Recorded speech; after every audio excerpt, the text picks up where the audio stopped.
សេចក្តីជូនដំណឹងឲ្យបានជ្រាបទៅដល់បងប្អូនយើងទាំងអស់គ្នាថាដោយសារតែមួយរយៈនេះគឺមានបងប្អូនយើងជួយគ្រប់គ្រងនិងប្រភេទម៉ាស៊ីនបាញ់ថ្នាំប្រភេទម៉ាស៊ីនសាំងសុទ្ធដោយមានសន្ទុះនៃការគ្រប់គ្រងច្រើនដោយសារតែមួយរយៈនេះបងប្អូនគ្រប់គ្រងច្រើនគឺខ្ញុំនេះគឺបានចរចាជាមួយនឹងខាងក្រុមហ៊ុននិងតម្លៃបាទឥឡូវនេះគឺតម្លៃចុះពិសេសសម្រាប់ទៅដល់បងប្អូនយើងច្រើនដោយសារតែរដូវកាលនេះគឺរដូវកាលដែលបងប្អូនតម្រូវការបាញ់ថ្នាំច្រើននិងតម្រូវការប្រើប្រាស់ច្រើនហើយចំណែកខ្ញុំដែរ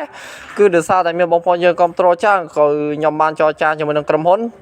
និងតម្លៃបាទឥឡូវនេះគឺពិសេសមែនតែនលក់ជូនទៅដល់បងប្អូនយើងទាំងអស់គ្នាអញ្ចឹងណាបងប្អូនអញ្ចឹងហើយមានតែពឹងបងប្អូនកុំភ្លេចជួយ like ជួយ share វីដេអូនេះម្នាក់មួយដើម្បីចែកម្លែកទៅដល់បងប្អូនយើង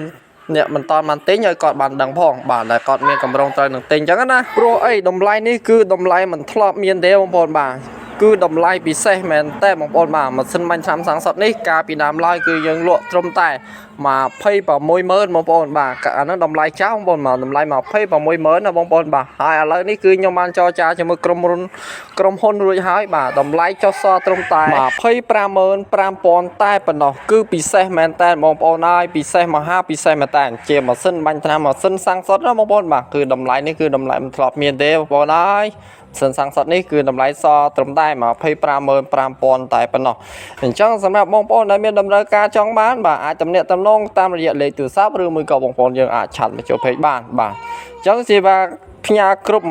25ខេត្តក្រុងទាំងអស់សម្រាប់បងប្អូនដែលមានតម្រូវការម៉ាស៊ីនបាញ់ថ្នាំសាំងសុទ្ធបាទអញ្ចឹងហើយមានតែពឹងបងប្អូនកុំភ្លេចជួយ like ជួយ share វីដេអូនេះឲ្យខ្ញុំម្នាក់មួយផងបាទដើម្បីចែកចម្លែកបានអីវ៉ាន់ដែលមានតម្លៃធូរថ្លៃនិងគុណភាពខ្ពស់ទៅដល់បងប្អូនយើងដែលមានតម្រូវការដែលចង់ប្រើបាទអរគុណដែលបានទស្សនាពីដើមរហូតដល់ចប់